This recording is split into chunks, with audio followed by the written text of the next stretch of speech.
با دوست عزیزمون پرنیا هستیم که چند ماهی هستش دوشنبه زندگی میکنه و روز آخرمونه توی تاجیکستان. در این ولاگ میخوایم یه گشتی بزنیم توی شهر دوشنبه و راجع به پایان این سفر باهاتون یه گپی بزنیم و همچنین توی این ولاگ میخوایم یه گپی با هم بزنیم در مورد افغانستان، چون که ما واقعا خیلی آرزو داریم که به افغانستان هم سفر کنیم و حالا متاسفانه شرایط طوری نیست که الان بخوایم بریم و حالا راجع به اونم صحبت میکنیم. و در کل به نظر من کسی که عاشق تمدن و تاریخ ایران هست و دوست داره توی سفراش این تاریخ رو تجربه کنه، بدون سفر به افغانستان مأموریتش ناقصه. حالا یک کم بیشتر با هم دیگه گپ میزنیم توی این ولاگ و یک کم دیگه شهر دوشنبه تاجیکستان هم بهتون نشون میدیم و همینجوری قدم میزنیم و گپ میزنیم.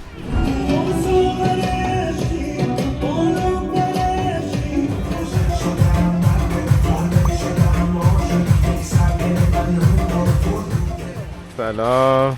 به به چقدر زیباست.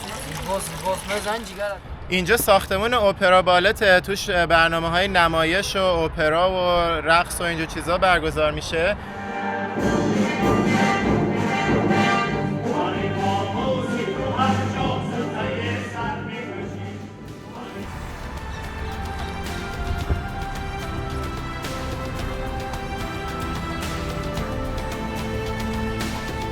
اینم مجدداً کوروش کبیر. باید تو تمام ولاگ‌های تاجیکستانمون این کوروش کبیر رو نشون بدیم که چقدر مردم تاجیک به تاریخ و تمدنمون اهمیت میدن و افتخار میکنن. نظر راجع به مردم تاجیک چی بوده؟ خیلی واقعا اهمیت میدن به گذشته‌ای که داشتن و همه مردم هم آگاهن در مورد تاریخ و گذشته کشورشون. همه اطلاعات کامل و دقیق دارن. چه در مورد آدمای مهم اون دوره و چه در مورد تاریخ کلی کشور. چه جالب.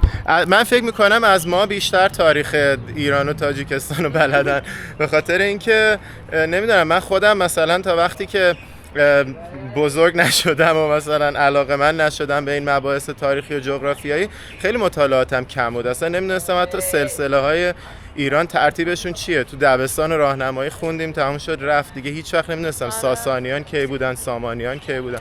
ولی احساس میکنم مردم تاجیک این چیزها رو بیشتر از ما ایرانی‌ها بلدن. حالا منظورم همه ایرانی‌ها نیست دیگه. احتمالاً خیلی از شما که اینو میبینین میگین که خب تو شوت بودی که هیچی که نمیدونستی، ولی میدونم خیلی‌ها مثل من هستن که خیلی اطلاعات داشته باشن، ولی اینجا معمولاً همه مردم اطلاعات کامل دارن و اینجوری دیگه. آره جالبه.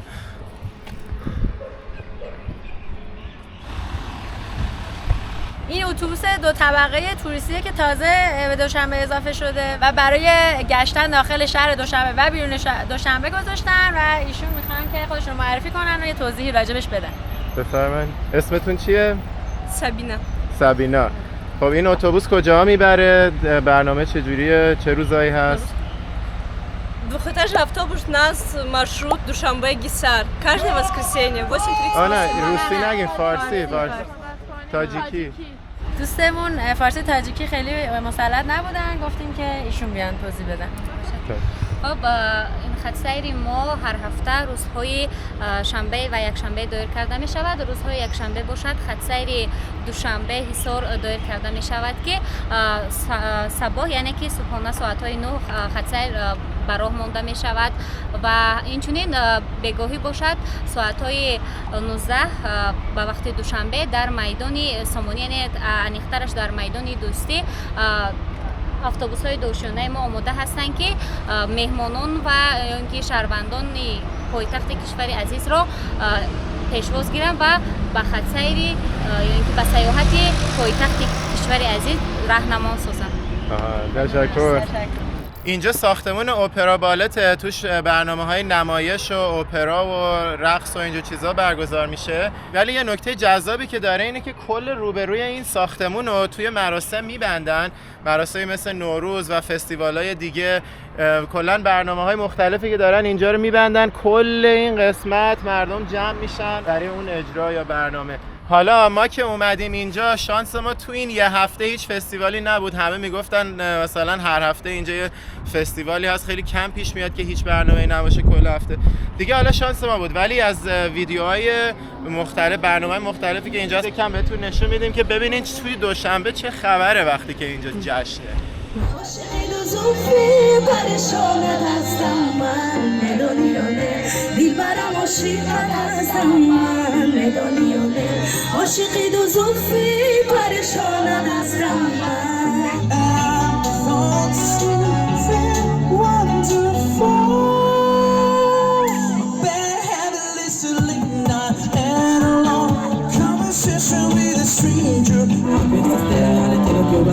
Signore e signore, aviatori, contenti tocca di coglioni, vi conhece stare zitti, buoni qui la gente strana, già scacciatori.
اتفاقی اومدیم داخل یه فرش فروشی که کلی تابلو فرشای قشنگ دارن از امام علیشون. ببینید چقدر زیبا درست شده و به چه با کیفیت. چه تصویرایی.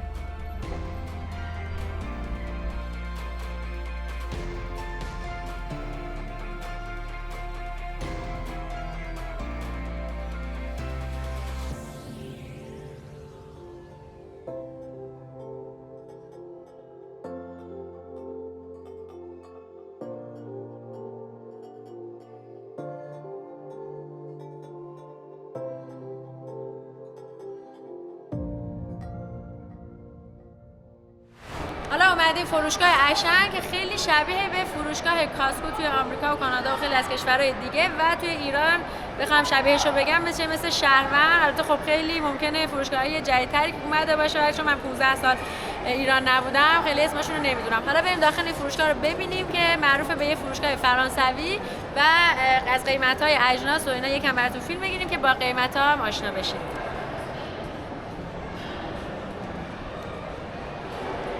قیمتایی که میگیریم و هر کدوم رو تقسیم بر 11 بکنین قیمت دلاریشو میتونین پیدا کنید و حدوداً بخوایم بگیم 10 تقسیم بر 10 کنین راحت تر قیمت حدودیشو پیدا کنید. آره مثلا این شوینده ها $2. گوشک بچه 101 56 تاییش چند میشه؟ $9. غذای گربه 53 غذای گربه $5. و دیگه اینا چیزاییه که معمولا آف خورده این وسط میذارن. حالا بریم یکم داخل این قسمت ها رو هم ببینیم، قیمت های دیگر هم پیدا کنیم. خب الان این سکشن روغن هاست، انواع اقسام روغن های مختلف. مثلا اینو برای مثال بخوام بگم این 15 تومنه، یعنی یک خورده $1. $1.30 بزرگاش 55 تومنه، $5. اینقدر روغن $4.5. حالا بریم قسمت غذا و خوراکی‌ها، شیرینی‌ها.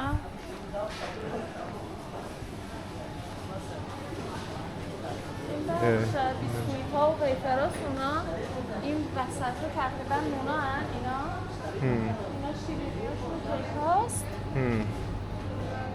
خب ببینیم اینا رو چند میده. 6 تومانی برای یه دونه شیرینی، پیراشکی شیرینی. قیمتمون نسبت به ایران کمی بالاتره، گرونتره. آره یکم گرونتر از ایران. البته جنسای لباس و اینا خیلی گرونتره نه؟ چون تولید داخلی ندارن. خیلی گرونتره و یه چیز جالب دیگه هم اینه که شیرینیاشون اصلا به مزاج ما ایرانی‌ها خوش نمیاد چون خیلی شیرینه. بی‌نهایت شیرینه. ولی بافت خامه‌هاشون خیلی نرم‌تر از بافت خامه‌های ماست و یه روش دیگه درستش میکنن کاملا. اینجا گوشت تیکه تیکه با استخون رو می‌بینیم با قیمت‌های مختلف بستگی به جاش، ولی مثلا این یکی رو نگاه کنین 1 و خورده کیلوه 23 سامانی $2. نمیدونم کجای گاوه، ولی اون طرف مثلا گرونتره. اون فکر کنم قسمت پرطرفدارترشه. این برای 1 کیلو گوشت گاوه 91 سامانی. حتی گوشتای خوبشه. $8.5. آره $8.5 برای 1 کیلو. این برای تیکه لذیذشه باز زیر $8 کیلویی. ماهیچه گاو کیلویی $8 حدوداً. به گوشت چرخی هم میگن گوشت فرش شده. گوشت فرش شده کیلویی $7.5. به خود کباب کوبیده هم میگن کباب فرشی؟ کباب فرش. چه جالب. گوشت مرغ، رون مرغ 1 کیلو شده $7. حالا بریم قسمت پنیراش. اینا کشک تخم بلرچین نیست. چه جالب. خوجندیا خیلی از این مدل کشکا دارن که داخلش اون قارچ مورد علاقه. قارچ مورد علاقه من. اینه. یکی. بقیه‌ش هم خفنه. بادمجون، ترشی بادمجون. ترشی بادمجونش کیلویی $3 تقریبا. ترشیاش همه کیلویی $1 $2 $3. توی همین فروشگاه یه قسمت نشیمن داره برای سفارش دادن غذا و اونجا هم قیمت غذاها رو میتونید بگیرید. همه رو به زبون فارسی با خط و رسم روسی نوشته، نمیتونیم ببینیم چی به چیه، ولی قیمت ها رو ببینین دیگه. $3 $5 $2 قیمت سالاداشه اونجا. این هم غذا گرمش ظاهراً یه بشقاب بزرگ $4.5. اینجا تخم مرغ رو دونه‌ای میفروشن. دونه‌ای مثلا 7 سنته که میشه کل شونش میشه تقریبا $2. آره 7.5 سنت. شونش میشه 2 خورده. شونش 30 تایی البته.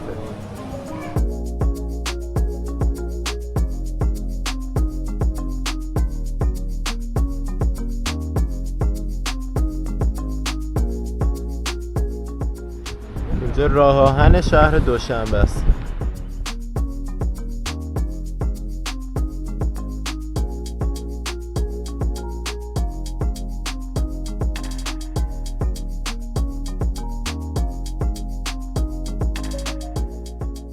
حالا رسیدیم به خیابون صدبرگ. الان مریم جون توضیح میدن. اسم این خیابون چی بود؟ خیابون صدبرگ. صدبرگ؟ آره. یعنی مثل دفتر صدبرگ؟ آره یه مرکز خرید اینجا هست که اسمش صدبرگه. این مرکز خرید همه لباس و همه چیز داخلش هست، حالا موبایل فروشی و خدمات‌های مختلف همه چیز داره. عموما مردم میان اینجا چیزاشو خرید میکنن.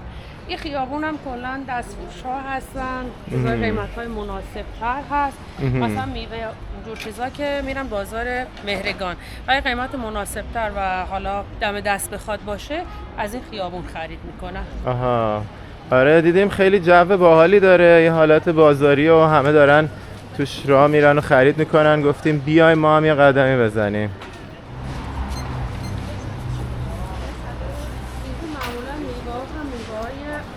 خود تاجیکستان هست، بیشتر میوه‌ای که اینجا کشت میشه فروش میخوره. توی بازار مهرگان میوه‌های وارداتی خیلی زیاده. اینجا الان مثلا زردآلو رو میبینید، هلو، گیلاس، آلبالو، اینا فصل این میوه هست که میوه‌های خود تاجیکستانه. مثلا پرتقال الان وارداتیه، سیب و گلابی وارداتیه، ما بقیه دیگه میوه‌های خودشون هست. اونجا یه دوغ فروشیه اون پشت، نگاه چقدر بانمکه. دوباره از این دوغ فروشه. سلام. به به چقدر زیباست. خب 3 تا دوغ بدی؟ 3 تا دوغ. دوغی 5 تومن. جذابیت این دوغا برای ما اینه که توش هم سالاد شیرازی میتونی بریزی، هم سبزی هم فلفل. خودشون با فلفل میخورن، من با فلفل نمیخورم، برای هم فلفل نمیزنم. این نگاه کنید اینجا رو. من کلی ریختم با فلفل قرمز. اینجا رو ببینید، سالاد شیرازی. سالاد شیرازی میریزیم تو دوغ میخوریم. چقدر حرکت اینقدر جذابیه. جذاب میشه، خیلی خوشمزه میشه. به به. فوق‌العاده است.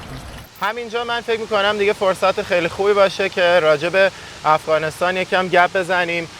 فقط اول از همه بگم که من اطلاعات تاریخی که میدم و از خوندن منابع مختلف فارسی و انگلیسی به دست آوردم، از خوندن خلاصه ها بیشتر، و قطعا اطلاعاتم ممکنه ناکامل باشه. عذرخواهی میکنم از همه عزیزان افغان اگر که چیزی رو جا میندازم یا چیزی رو ناکامل میگم.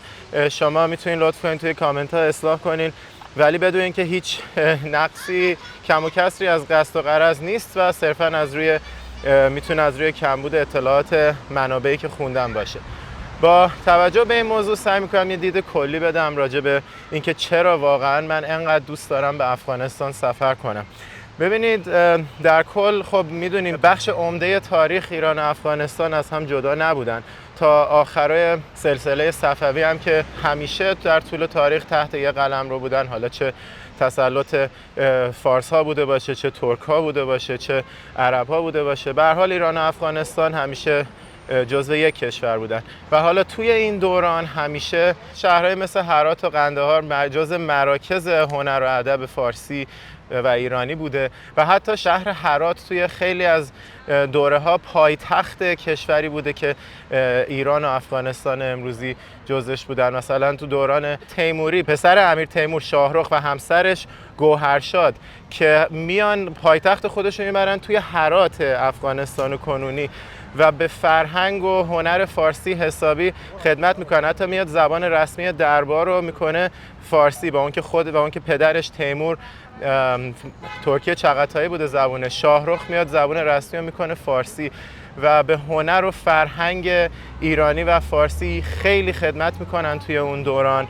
اون هم تختش توی هرات بوده و حتی توی دوران صفوی هم یه بخش مدت کوتاهی پایتخت ایران و هرات انتخاب کرده بودن و همچنین شهر قندهار توی خیلی از دوران تاریخ پایتخت کشوری بوده که ایران و افغانستان کنونی جزش بودن و خیلی از شاعرانی که ما ایرانی‌ها به عنوان شاعرای ایران و ایرانی میشناسیمشون اصالتاً از افغانستان امروزی بودن، مثل مولانا و تمام اینا به فرهنگ و هنر فارسی خدمت کردن و به خاطر همین من افغانستان رو به عنوان یکی از مراکزی که گنجینه‌های هنرهای ما توش هست، تاریخ ما توش هست میشناسم و علاوه بر تمام اینا طبیعت فوق‌العاده‌ای داره. یعنی اکثر ما ایرانی‌ها تا وقتی که فیلماشو نبینیم، تا وقتی که برامون نگن، واقعا هیچ درکی نداریم از اینکه افغانستان چقدر جاذبه‌های طبیعی بی‌نظیری داره که واقعا جذابه و واقعا من دوست دارم، آرزومه که یه روز سفر کنم که علاوه بر اون جاذبه‌های تاریخی و فرهنگی بتونم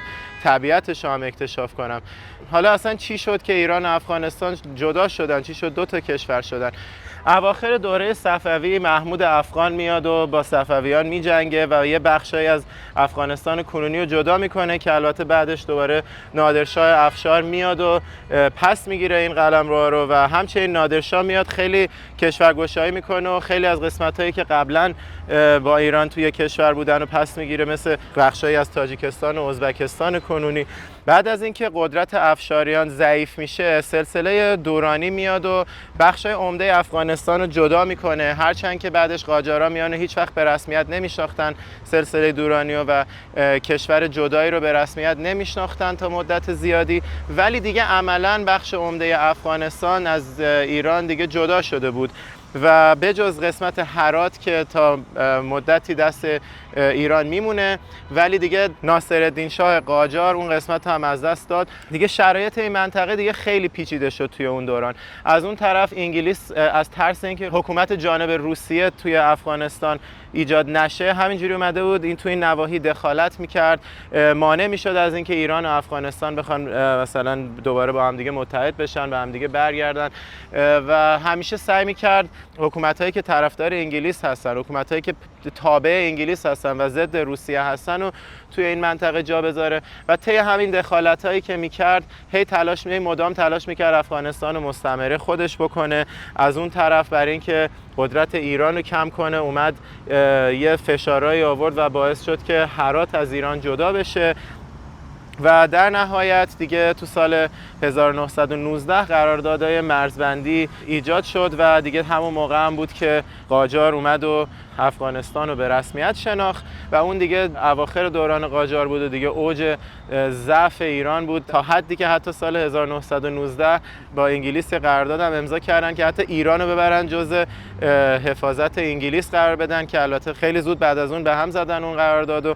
ولی همون موقعی که انگلیس داشت تو تمام این ناحیه دخالت میکرد یه قحطی خیلی شدیدی توی ایران ایجاد کرد که حالا وارد جزئیاتش نمیشیم، ولی دیگه یه جوری مسیرها پیش رفت که دیگه کلا همه چی جدا شده، هیچ وقت به هم برنگشت. توی افغانستان کینگدم یا پادشاهی افغان به وجود اومد که البته بعد مدتی کودتا شد بعد 50-60 سال و جمهوری افغانستان شکل گرفت که البته بعدش هم روسیه اومد و هی فشار آورد، هی سعی کرد بیاد افغانستان رو بگیره، همونطور که تاجیکستان و ازبکستان رو گرفته بود که با مقاومت مردم افغان روبرو شد. مجاهدین افغان، گروه‌های مختلفی ایجاد شدن که بهشون میگفتن مجاهدین، اومدن مقابله کنن با روسیه که یکیشون هم همون طالبان بود.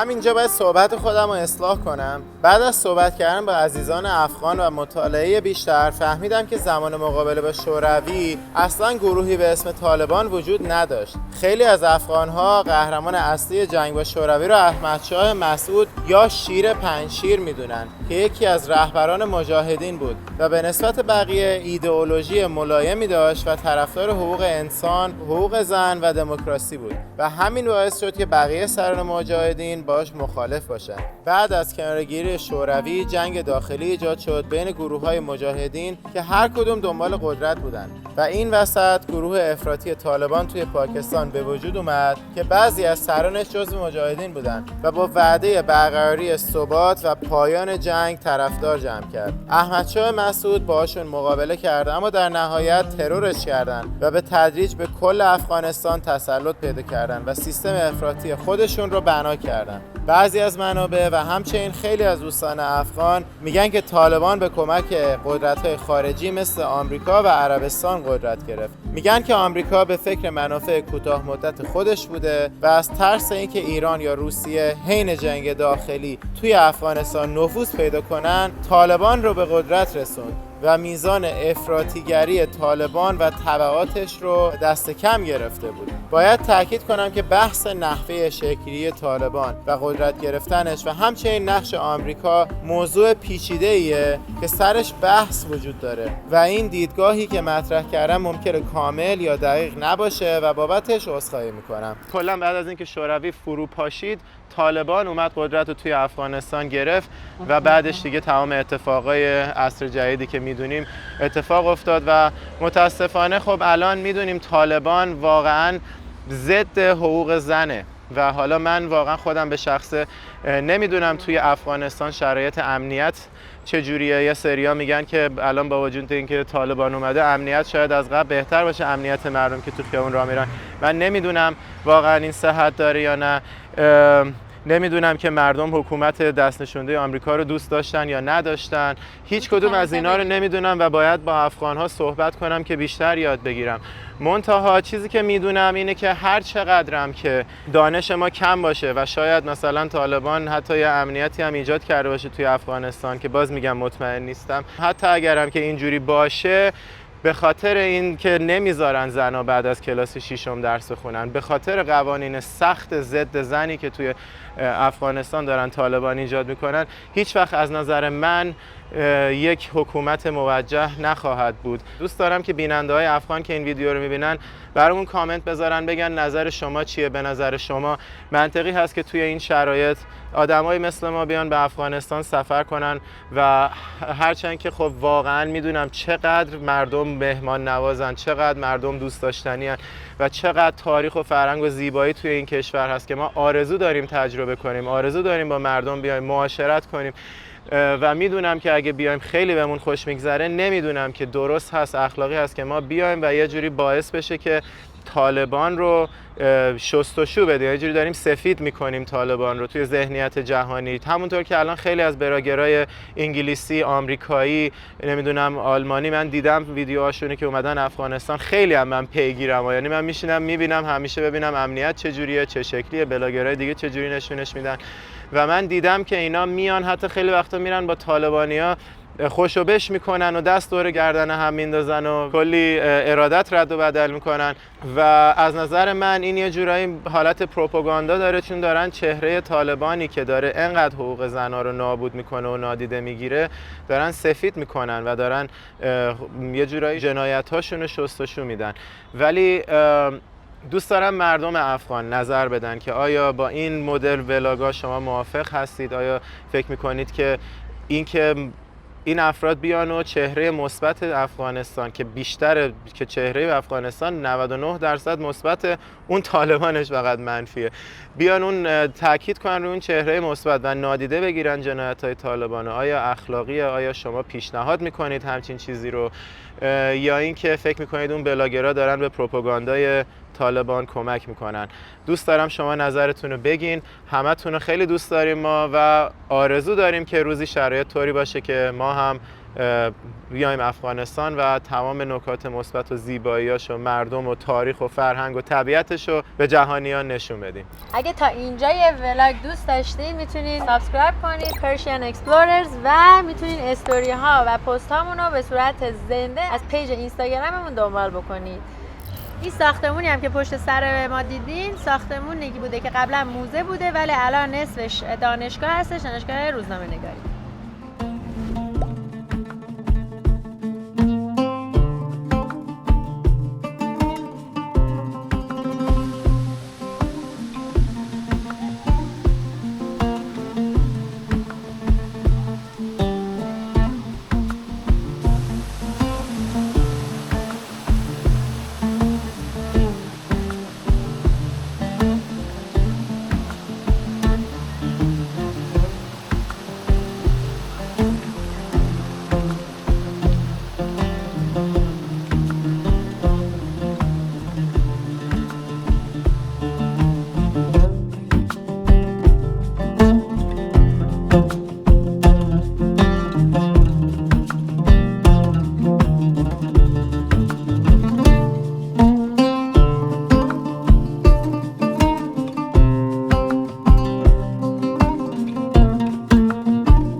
این یه درخت بلوط خیلی قدیمیه، خیلی ریشه مستحکمی داره و حسابی از چند جهت رشد کرده. خیلی این درخت معروفه، خیلی تکه و معروفه توی این شهر.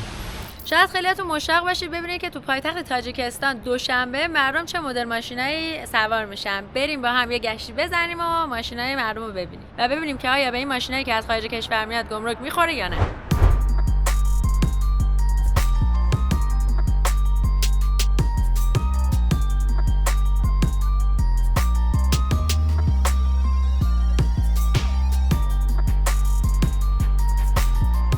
حالا میخوایم بریم وارد این کارواش بشیم و ماشینا رو این تو هم ببینیم.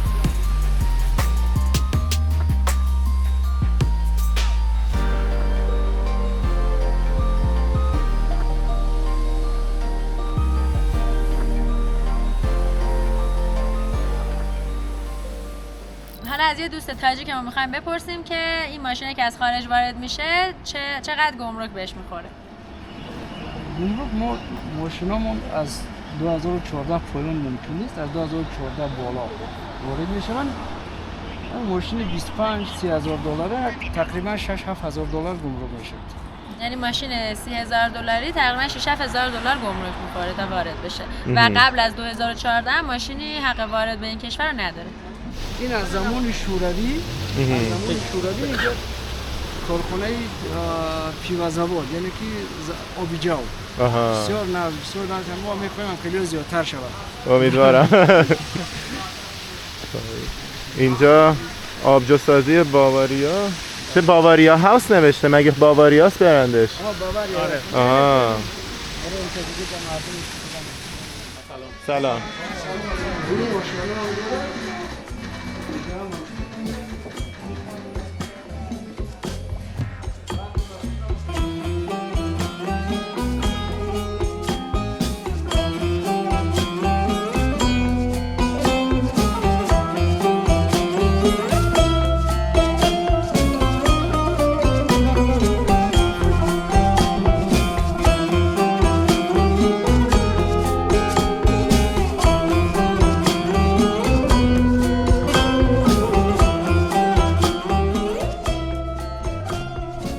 سلام دوباره. ما الان اومدیم وارد باغ غلبه شدیم. اینجا توی ارتفاع تقریبا و بام دوشنبه به حساب میاد.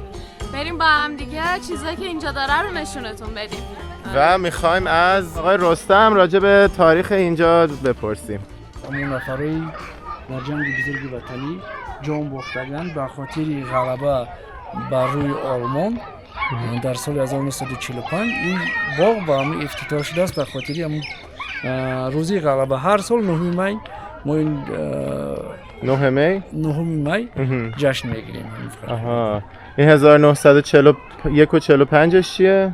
41 تا 45 جنگ شوروی بر ضد آلمان. آها. این تن در اون جنگ اشتراک جنگ جهانی دوم کی بود؟ اون بعد از 39 تا 45. آها. از 39 تا 45 هم جنگ دوم جهانی. همون جنگ جهانی دوم. بله.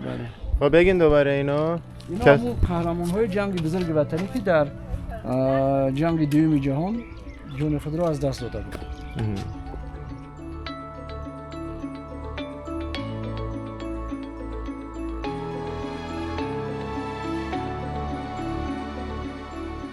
اینجا هم فضاییه که جشن روز غلبه که همون پارک غلبه هم اسمش از اونجا میاد، میان اینجا، رئیس جمهور اونجا وای میسته، به فستیوال برگزار میکنن، رژه میرن، دقیقا توی همین مکان.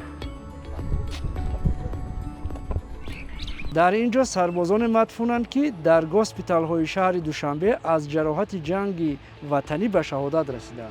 بله آقای رستم این خط رو برای ما خوندن که ما ایرانی ها نمیتونیم بخونیم و فارسیه با خط روسی. این منظره دوشنبه از بام دوشنبه پارک غلبه.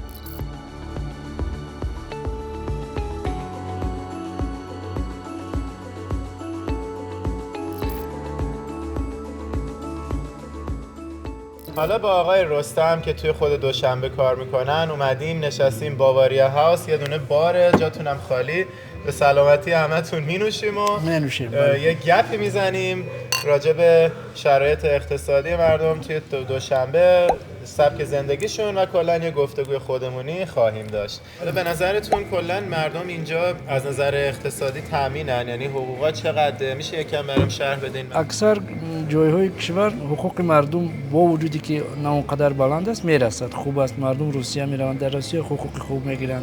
آیا مردم نگران اجاره خونه هستن یا نیستن؟ چجوری تامین میشه مسکن و اینجور چیزا؟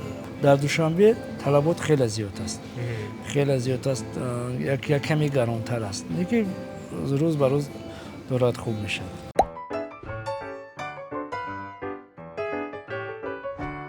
واقعا باعث افتخاره که تونستیم بیایم تاجیکستان، مهمون نوازی شما رو ببینیم، کشور زیباتون از نزدیک ببینیم. خیلی متشکرم.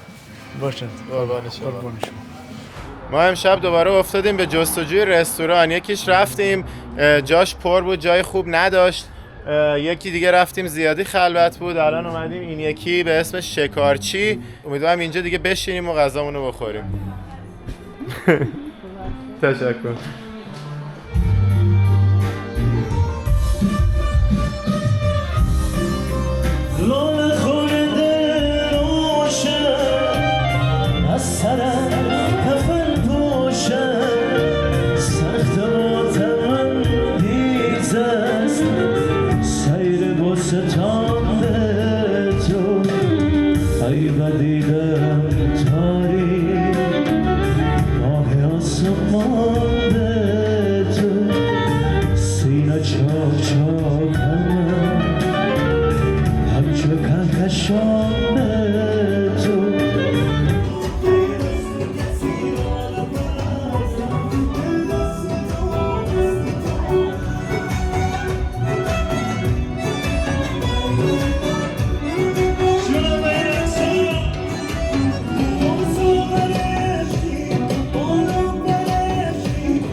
که مرا عشق تو مجبور کنم، سرخ لب تو قلب مرا خون کنم.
کنم آسمون ای دلبر من عشق من نیلوفر من ای عشق من زیبا نیلوفر من هر خواب نازی شبها نیلوفر من هر بستر خود تنم خود بی تو هر که من آمد ایمن خود تو یارم همگیده یارم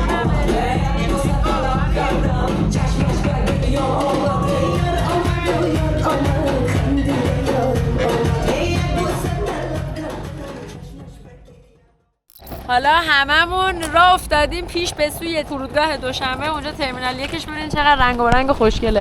لحظه خداحافظی از تاجیکستان فرا رسید ولی ما برمیگردیم. آره مخصوصا برای نوروز خیلی خیلی بهمون خوش گذشت اینجا، مخصوصا که همسفرهای خیلی خوبی داشتین. دست شما هم درد نکنه. مرسی.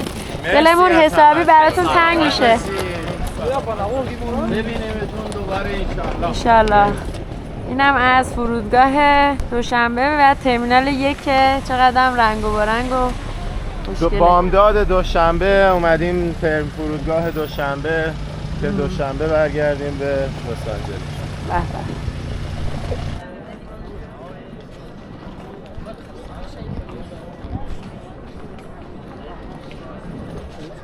خداحافظیامون هم کردیم و از این دستگاه هم رد شدیم دیگه، داریم میریم سمت پرواز. خیلی سفر خوبی بود و ما دوباره برمیگردیم. اگه هنوز سابسکرایب نکردید سابسکرایب کن که برنامه‌های اروپا داریم، چه برنامه‌هایی، و اینستاگراممون هم ببینید برای دیدن استوریا و پست‌های زنده.